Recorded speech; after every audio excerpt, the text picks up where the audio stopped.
Hello, everyone. Hello. It is Tuesday night. It is our migraine strategy call, and we are coming to you with us at a special time at 7 p.m. Eastern instead of our normal 12 o'clock time. I'm just giving Facebook a quick moment to catch up here and make sure that we are good to go, which looks like we are. Wonderful. For those of you who don't know me, because I know we've had a bunch of new people join this week, I am Debbie Waidl. I am a functional health coach, migraine specialist, here to help you reduce the severity, duration, and frequency of your migraines in a natural way without having to use those pills, those quick fixes, and doing this so that it's something that you will have for life, not a 2-month, okay, I don't have migraines for 2 months and now they're back again. This is a lifelong journey that brings you to your ultimate migraine freedom. And to help me explain how we get to migraine freedom, Christina is here tonight. She is a graduate of the Freedom from Migraine method. Just graduated a month ago, a little over a month ago. End of August.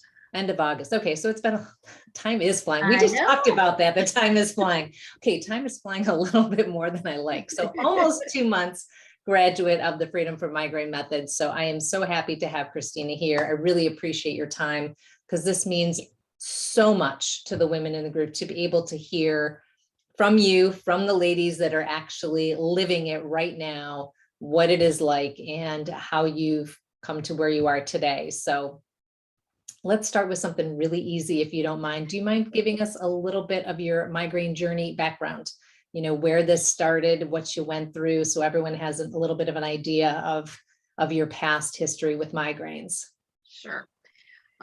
So my first migraine that I called a migraine, that I thought was a migraine came in, it was the early 90s. I was actually in physical therapy school, and I remember coming home one day and didn't feel great that day. And the next day I woke up with just pounding head, nausea, photophobia. So I had to be in the dark, and lying on the couch crying, basically. I remember thinking to myself, oh, this is a migraine. So, and didn't know what to do. So, took the Advil that I had, which didn't do anything, and pretty much laid on the couch in the dark all day. They started pretty much right around my menstrual cycle. After that, about every 3 months, I would get one like that. That would knock me down.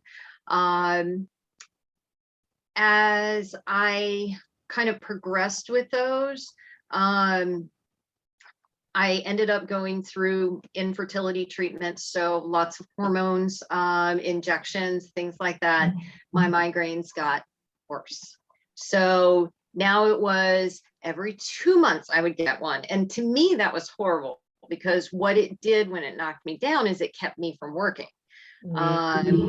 So same thing, head pounding, lots of sensitivity, top of my head. I have a spot right here. Actually, I fell out of a car when I was a kid, and that seems to be the primary spot where I would have my head pain. But usually one-sided pounding. The light sensitivity has gradually waned, but it was sound sensitivity became worse. Movement, I got dizzy. So I still didn't think my migraines were bad, because I only had them once every 2, maybe 3 months, still around the menstrual cycle. Occasionally knocked me out from work.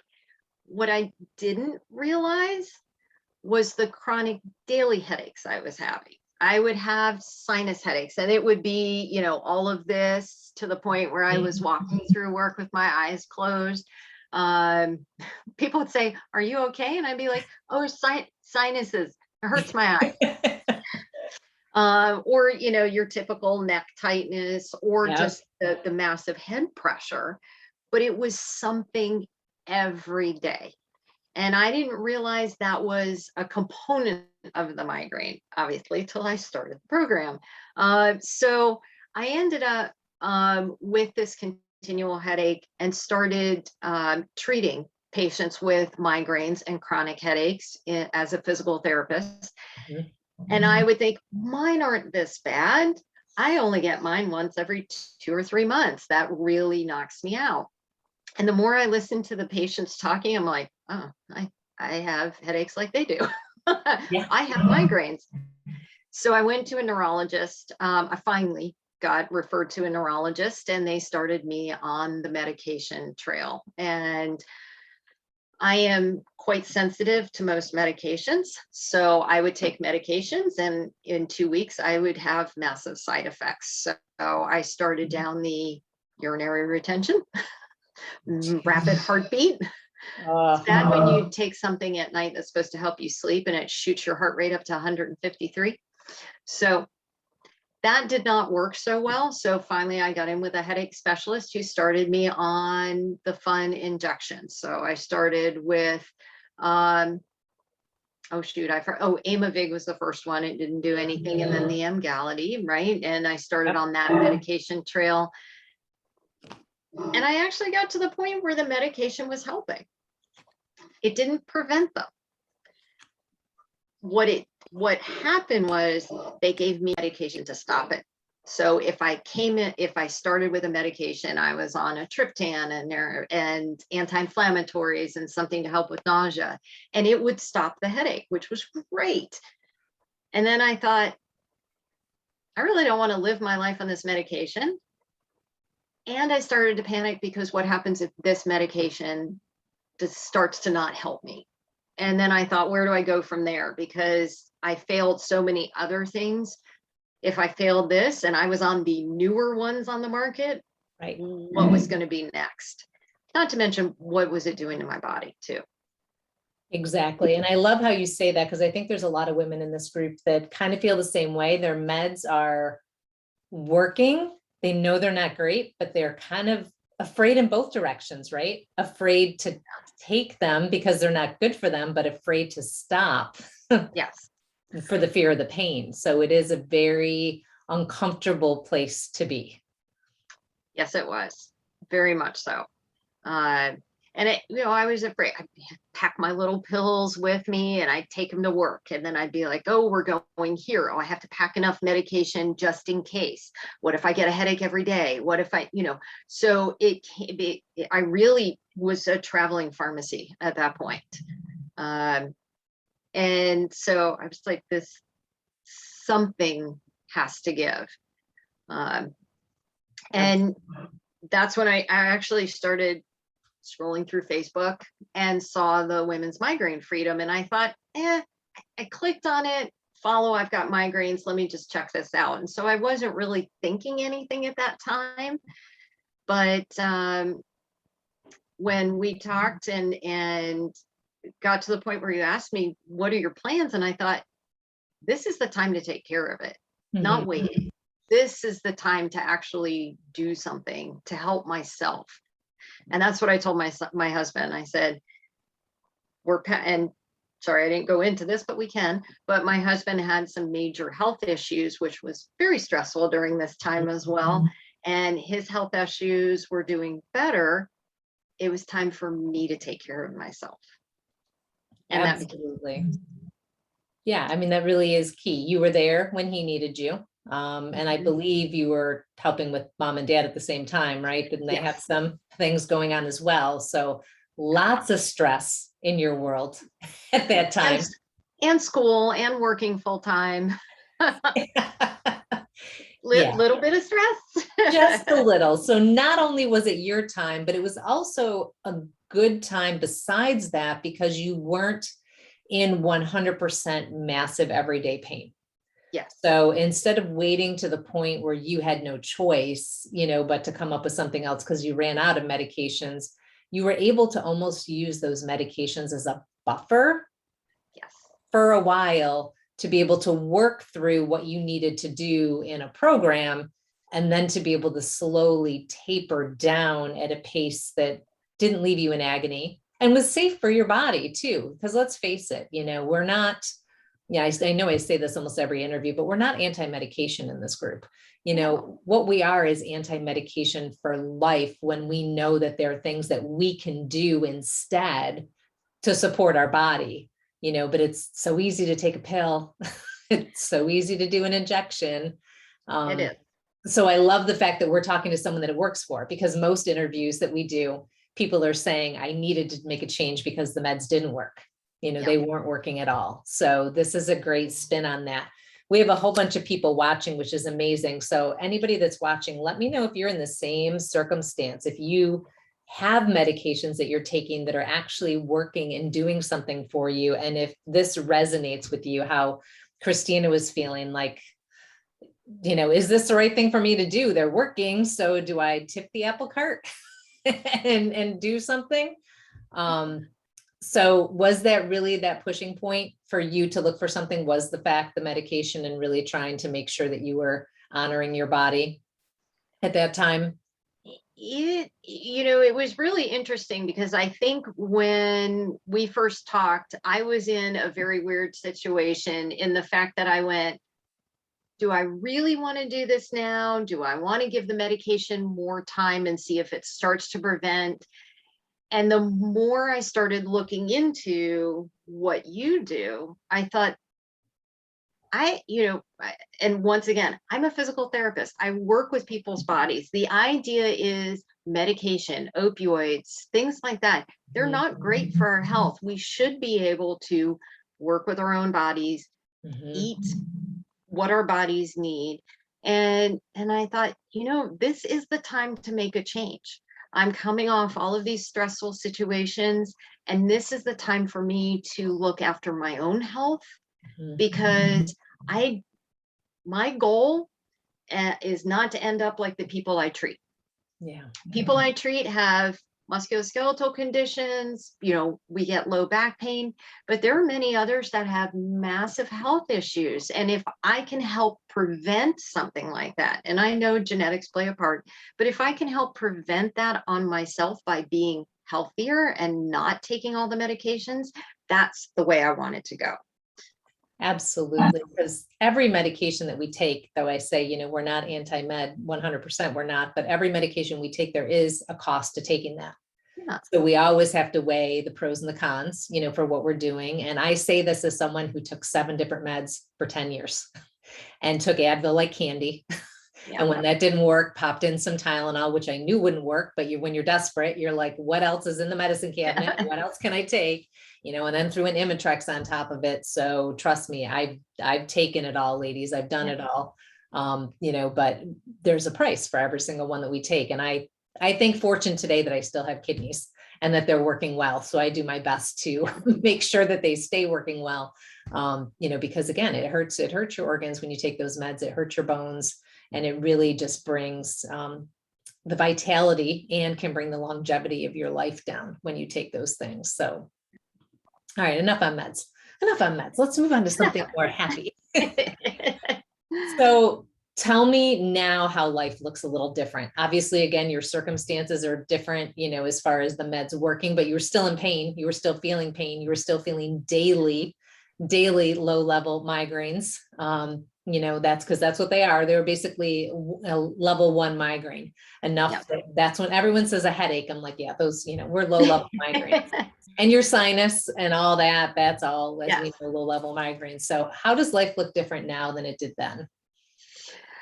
So I remember, and I'm going to say this because this was kind of the kickstart of my realization that things had changed. I remember it was about 2 weeks, and it still was in the program. I wasn't 100% done at that point, but it was 2 weeks of doing different tracking things and following what I was working on in the program. And I came to the realization that I had 0 pain, no pressure, no pain, no nothing. And it had been so long that I hadn't felt that I hadn't felt any pain, that I was like, what is this? And it was so strange. And then it happened several days in a row, and I went, this is different. So that was my first realization. And I think coming out of the program, there were some panic moments. I thought, oh no, what happens if it comes back? But working through and continuing with what I'm doing, I go many days with zero symptoms at all. There are some days I wake up with, some pressure, and it might be like a very low level 1 or 2 pressure. And I work on some of the things that I know that I need to do and watch my threshold levels, which I know we'll talk about, but watch kind of what contributes to that. If I had a bad night's sleep and I feel the pressure, what are the things I can do to help myself? And I realize within an hour or so, I have no pain, no pressure. Now, that doesn't mean I don't ever get any. We just had a very wonderful trip, but it was exceedingly stressful leaving. We almost didn't get a connecting flight. Long story. And then we almost missed it.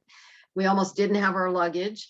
There was sleep and stress and major issues there. And we were in Vegas and there was smoke and they're just like piling things on. And how many things would we like to add into that threshold there? No food, and dehydration from being on the plane. So I wasn't surprised when I woke up with a migraine the next day, but I did my things I had to do and I improved. And so I feel like the tools that I have really helped. And I still am going to say I panic a little bit. Let me pack medication just in case, because I also didn't want to ruin a very special time, but I didn't have to use it. And that's so wonderful. Yeah. And it was wonderful. And I'm not thinking every day, oh, if I have a headache, oh, if I have a migraine, I can't go do this. I'm planning things. I'm doing things. I'm working out. I'm working. I'm, doing the activities that I love, which is wonderful.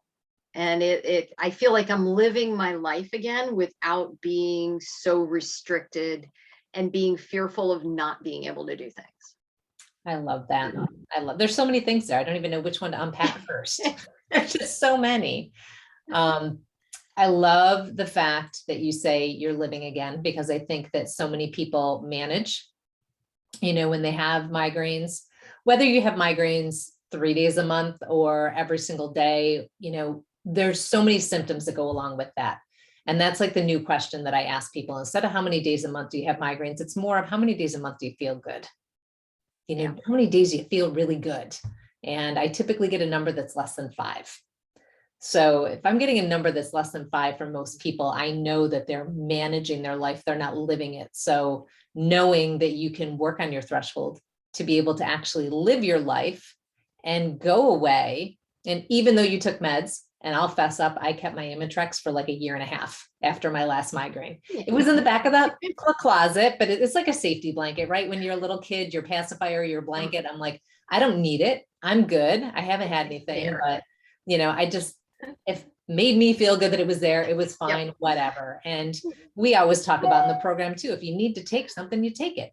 You take it. We figure out why you had to take it. And then the next day we work on making the circumstances different. So, there's no shame in needing it there. And had I needed it, I would have taken it then too. Because again, who wants to live in pain like that? I would have tried all my tools first, done everything I could to make sure that I tried everything I could.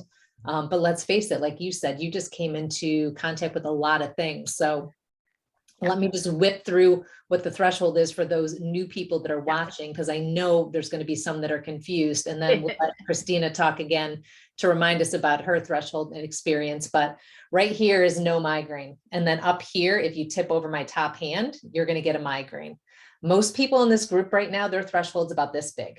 So every little thing that you do is just tipping you over the edge. You come into contact with smoke. You come into contact with lights if lighting bothers you, the weather, if weather impacts your migraines, your cycle, you're done. You've tipped over the edge. Heaven forbid we add anything in there like food, like sugar and alcohol, or not sleeping. We didn't even talk about those. The threshold's so small. So when Christina or anyone else that goes through the Freedom from Migraine method works through the program, we're taking a threshold that's this big, and we're making it this big as absolutely possible, so that you can come into contact with all of those things and not tip over the edge. Now, it takes time to build that threshold. Just because you finish a program and your migraines are, pretty much gone, or, you can manage them well, that threshold is still a little wobbly. We're still working on it, but over time it gets stronger and stronger and stronger, to the point where me today, I can eat chocolate, I can drink some wine, I can have a bad night's sleep and not get a migraine. Now, if I do all of those things for 7 days in a row, well, you better believe I'm probably going to get a migraine, but I'm not crazy. I'm not going to do that. But we know our limits. And I think that's the key thing that I wanted to come back to here, Christina, is you're learning how that fits into your world. So how does that make it different for you into comparison before? I bet you were trying to figure out all your triggers before this program. So it was really interesting, because when I went to the neurologist, of course, they ask you what triggers your migraine. And I'm like, I don't know, because I wake up with them. Mm-hmm. So for me, I kept saying, I went to sleep, I felt fine, I woke up with a migraine. Yep. So I kept saying, I don't know what my triggers are. Mm-hmm. So, well, and then they said, well, we're going to give you medication to help you sleep better. Maybe that'll help. Which that was the one that gave me the racing heartbeat. So that didn't work. Yeah. No, not so much. Lay down, your heart goes. But now I know, now I realize, well, yeah, a bad night's sleep could do that. And I knew if I didn't sleep well, I felt worse. But I also wasn't paying attention to what I was eating for dinner. I wasn't paying attention to the stress levels that I had. I wasn't paying attention to how much time I spent on the computer, like staring at the computer screen all the time, and phone and blue light. Thinking of, even though, and this sounds horrible, I talk to patients about sleep hygiene, I won't say that I practiced it, because I didn't think I needed to. Hydration was a key for me. I had to drink a lot more water than I thought I needed to, because apparently I was drinking nowhere near what I needed to. So understanding different components of things really helped me. It helps me now identify, and I'm not going to say that I never need medication. But I can say that since about 3/4 of the way through the program, I have not taken a triptan at all. The most I've taken, if I needed something and I was just, nothing was helping me, was the naproxen. So that's, and I've only a couple times needed to do that. So, so it's not, I wish I could say I was completely medication free, but I'm way better than I was. Absolutely. Yes. Absolutely. And you're still working on the threshold, but now, now what to do. And we also do this a lot in the program, where we taper down. You go from those medications that are prescriptions that are 100% rebound medications, triptan being the worst one. You take it to get rid of the migraine, but then it causes a migraine. So you stay on this hamster wheel all the time. So just to know that you don't need that, and you can take something lesser to be able to knock the pain down as your body continues to heal, and you continue to work on stabilizing that threshold and raising it. That's a win-win right there, because it's not as damaging to your body. And let's face it, I don't think I know an American, or anyone actually in the UK, that probably doesn't have some sort of Advil or Tylenol in their medicine cabinet, or paracetamol is what they call it. I can't remember what they call ibuprofen, but we all have it there. We all get aches and pains every once in a while, because we're humans and we make human choices, and we have human circumstances where there's sometimes we just don't get a good night's sleep because life happens. Or sometimes we are stressed because it's beyond our control. Bad things happen sometimes, or many good things happen at once that are still stressful. Like you can go to a beautiful wedding or a graduation, and it's still different stress. A vacation, which is absolutely wonderful, puts different strain and stress. Exactly. different So, foods, different things, they all are stressors. And what I'm finding though is that I'm more tolerant of several stressors at a time that would normally have kicked me right into a migraine, and I'm still not there. yeah. So, it's learning kind of how much play do I have? What can Mhm. I do? I'm okay if I did this one, which wasn't great, but it didn't kick me into a migraine. But if I did multiple, that would. Yeah, And so, it's still working with my body, but it's much improved.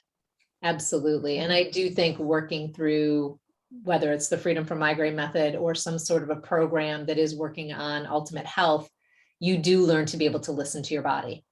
Because I think we spend so many years not listening and assuming that the way that we feel, we normalize it. Like, well, this is who I am, or this is how I feel every day. So I guess this is how I'm going to feel, where, as soon as you start to get that feel of feeling better and feeling good, then you're like, oh, I'm really got to pay attention to this because this is what I want. This is how I want to feel. And then you get that Right. little twinge of anything and you're like, wait a minute, let me figure out why. I'm going to figure out why that happened and make sure that doesn't happen again, or know that it's a choice. Like you knew going on vacation that something might happen because there Yes. were going to be many factors involved. So that was 100% a choice because it was well worth the choice, but you also knew that you had the tools to be able to take care of yourself if something happened. So Yeah. I love the fact that we can all choose and know when it's right for us to choose that. Now, somebody who, let's say, was having a migraine every single day, if they told me they were going on a vacation like you, I would actually say, maybe not a smart idea, not ready yet. Yeah. But you are in a totally different place. Totally different place. And I have to say, I still watched what I ate. I Mhm. still tried to follow, all of kind of the things I knew that were good, Mhm. to help myself to to kind of balance out the things that I knew were not going to be good, which is what I think helped a lot. So, I still paid attention to things, and it was still not that challenging to do. I just needed to make sure I was paying attention to them. And I never felt like I restricted myself and couldn't Mhm. enjoy myself, Mhm. which was nice. I still had fun. I just had to say, this is my limit, or this is what I can do. And that worked. It worked really well. And that's wonderful because then that lets you choose the things that are important to you. Yes. If I use myself as an example, my son got married a few weekends ago and, there were obviously lots of bad choices I could make. There are lots of bad choices you can make at a wedding. But I knew that I wanted to have a few cocktails and enjoy that. So I made sure that every meal I ate was really good. I Yeah. went to bed on time, besides the night of the wedding, but the nights before that, I went to bed on time. I was getting my exercise in. I was being really good so that I knew that when it really came to things I wanted to choose, I could do that and it wouldn't be a problem. But we make it sound like it's a lot of thought process, but it really isn't. It's almost like riding a No. bike. It just Yeah. happens. I'm like, okay, so lunch is going to be really good today. It's not going to be, something that's not healthy for me. It's going to be, some really good quality food. And you just make that choice because feeling like this is really kind of great. Yes. And what I didn't talk about, and you talk about good healthy food, is I've had digestive problems since I don't even know how young. I mean, I remember them back in middle school. I used to tell my mother, oh, I ate something, I have a sour stomach, my stomach's upset. And typically I would get a headache with that. And working through dietary things not only has helped my digestion, but I think obviously help my headaches too, because I'm not eating things that bother my stomach and trigger all of that. So I was diagnosed with gastroparesis, so that was a component as well. And so learning what works for me seemed to help, which was good. Absolutely. Yeah, Yeah. that's the other thing I love about the program is migraine freedom is almost like the bonus because really we're working on overall health. We're working on reducing that inflammation And when you reduce the inflammation, the chronic inflammation, obviously we all need the inflammatory process. If we didn't have it, we wouldn't live, but we want it sitting on the back shelf waiting for when it's needed, not out there working every single day. And when we have chronic inflammation, we open ourselves up for some major things like autoimmunity and heart disease and asthma and Alzheimer's and cancer, and so on and so forth, gut health issues, migraines. So when we work on reducing that inflammation, we get the bonus of knowing that we're keeping all those other things at bay and getting rid of the migraines at the same time.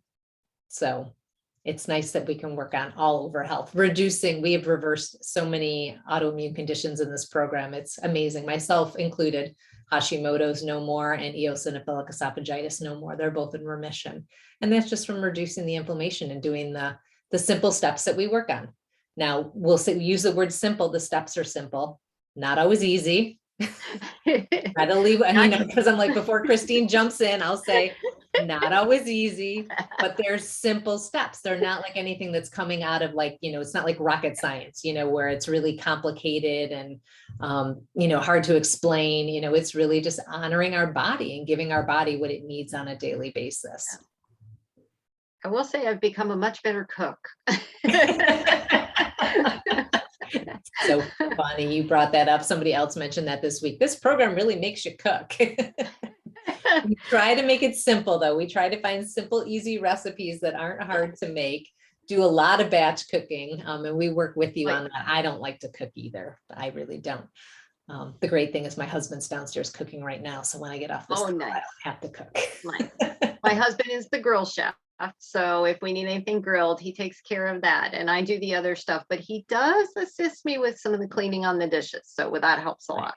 Nice. Very nice. All right, Christina. Well, where do you think you would be today if you hadn't made some of these changes that you've made in your world? Still taking lots of medication. Still not realizing truly that the daily headaches that I was having were actually a component of this migraine kind of inflammation, body inflammation component. Probably moving on to another medication if I needed. Limited in work. I mean, I filed FMLA to protect my job because I was having to call out for my migraine. So it was getting worse and worse. That not able to participate in most activities I love. I mean, I work out, I do agility with my dog. I've got my work. I'm going to be studying. I'm trying to get another certification, and just the ability to focus and concentrate would be much more challenging. Mm-hmm. So I just see it still more as and also not eating healthy. So I see that as a continued struggle that I would be having. Yeah, that sounds like a lot of things that fortunately you're able to do now that you weren't able to do before, which is amazing. And we brought up healthy eating a couple of times, so I'll just preface this for everyone that's watching. Food is definitely a part of migraine freedom, but it is by no means the only piece.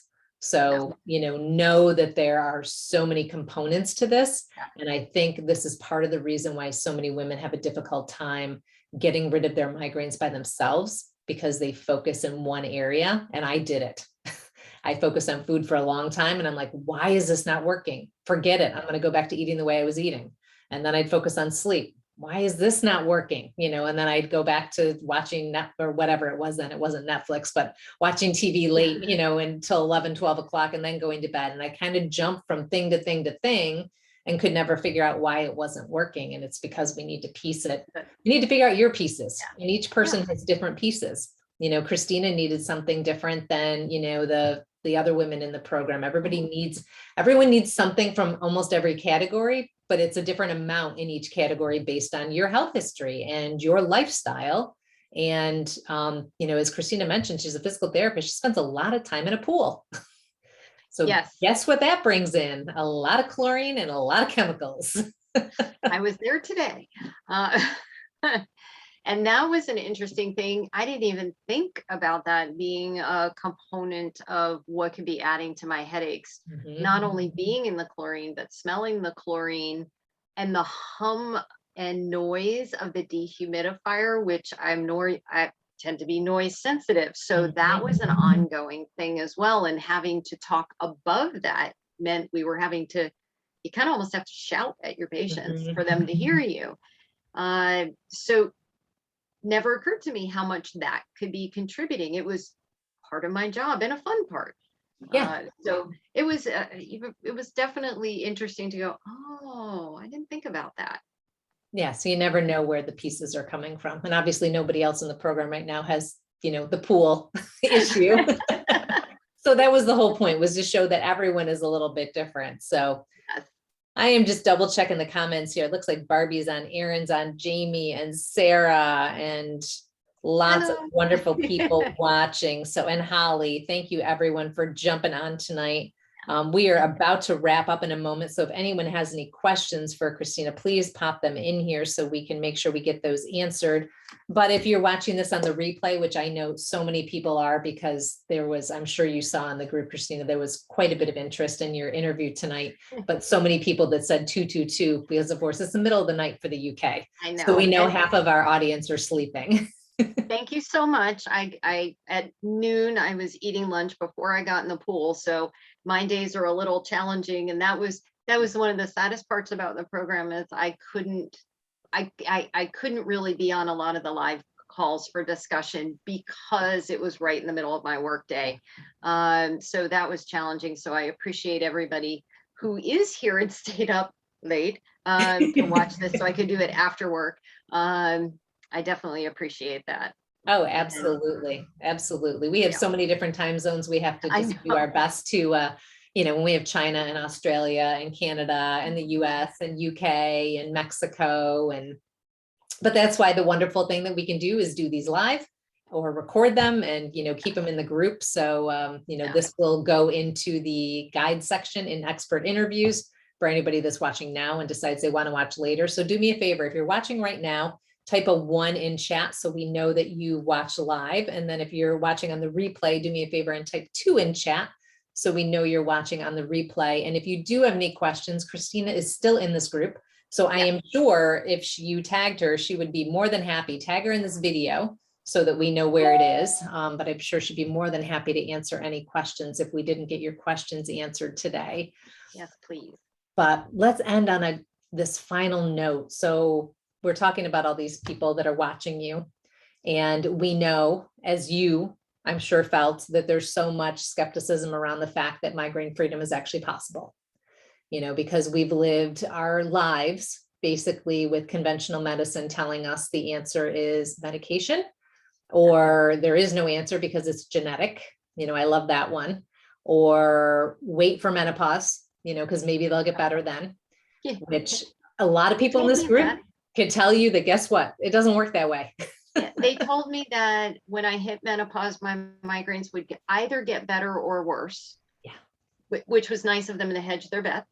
And mine got worse. So. It's like a weatherman, isn't it? Don't you love when you have a job where you can always be wrong or you're always right, because you just get both answers. There you go. But let's face it, ladies, most women, their migraines get worse when they hit menopause. They don't get better. It is the rare unicorn that actually gets better. There are some. I will, definitely there are some women, but for me, it wouldn't be worth a chance of waiting to see. Let me see when I'm 55 or whatever age, am I going to feel better? But anyway, we know this is very difficult. We know you come into this group and there's so much information. There's so much information on the internet, and, you've been led down the path so many times with the chiropractors, the acupuncturists, everyone else saying they can help you, they can fix you, and they don't.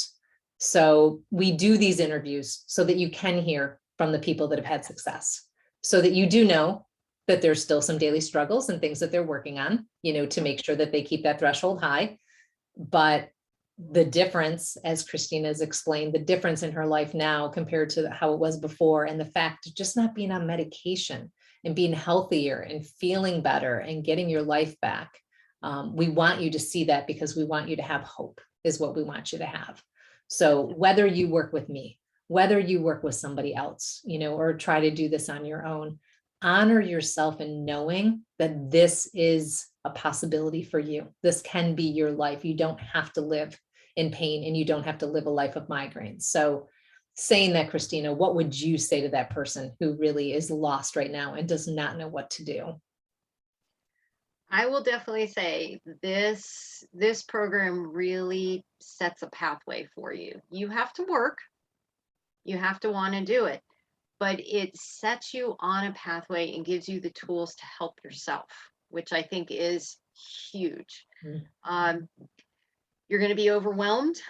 I was exceedingly overwhelmed at the beginning, not knowing what to do. But I will tell you, this is a phenomenally supportive group of people, and they will help you. They will answer your questions. They will give you guidance. And as you start to, you'll feel like there's so much that you have to do, but as you start working through, it starts to make more sense, and you start to see the changes. And then you actually realize that it is possible not to be going through what you're going through right now, to have that freedom, to realize that you're not going to be panicking about not having medication with you, or am I going to have to call out from whatever I'm doing because I have a migraine. That freedom is possible.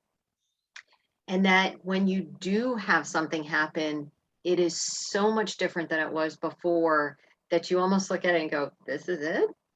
And that makes you happy, because some days I'm like, oh, I have a little touch of something. Meh. And then I do what I know that I need to do, and I do better. So it is a possibility. You have to want it. You have to be willing to put in the time, but the tools are there for you, and it is definitely worthwhile. Yeah, we work really hard at, I know everyone knows that parable, you give a man a fish, you feed him for a day, and you teach him to fish, and they eat for a lifetime. And that's exactly what we try to do. We have a foundational program, that we work with everyone on, but our mission and job as coaches is to teach you to tailor that program to you so that it's life lasting. And I think I mentioned this in the beginning of the call. This isn't about migraine freedom for 2 months, for 3 months, for 4 months. This is about a journey, a lifetime journey, where you are going to be able to have that migraine freedom, for the rest of your life, and have the tools to be able to squash something when it tries to sneak in your path and say, nope, I'm sorry, that is not happening, because you know how to do it, instead of you leaving me and then a year from now being, now what do I do? Now I have this big stressful situation in my life. What do I do? Or I forgot how to eat right. And no, you have everything that you need to be able to move you forward and keep you heading in the direction that you want to go in, or staying exactly where you want to be. That is our mission. That's our goal. That, there's 1 in 4 women that suffer with migraines, 1 in 4 women. And that number is absolutely ridiculous to me. So one woman at a time, we will squash that number and bring it to destination 0. It may take me till the day I die, but let me tell you, and you are helping, Christina, by doing that. And that's the amazing thing about all the women in the Freedom from Migraine Method who give their time back. Christina's done. She's out of the program. She doesn't have to be here. And it's just amazing that you're sharing your evening with me after a long day of work, and sharing your evening with the 2,300 women in this group to give them that hope, because it really is one of the best gifts that you can ever give somebody. Yes. My pleasure. Definitely. Wonderful. Well, let me just double check these comments one last time before we say goodnight to everyone. Everybody's talking about menopause now. Yeah, how menopause made things worse. So we obviously touched on that one there. We have a consensus. Yes. Do not wait for menopause, ladies. Do not. All right. Again, everyone, thank you for joining. Christina, thank you for your time today. Again, if anybody has any questions, pop them in chat. We will make sure that Christina gets back to you, or a member of the team gets back to you. And if you are interested in figuring out how you can move yourself forward to migraine freedom, just type in the word Christina in the comments in this video, and we will make sure that a member of the team reaches out to you so that we can move you forward, so you don't have to live any more days wondering, if that next migraine's right around the corner. All right, everybody, here's to your migraine-free day. Thank you, and we will see you in the group. Thank you.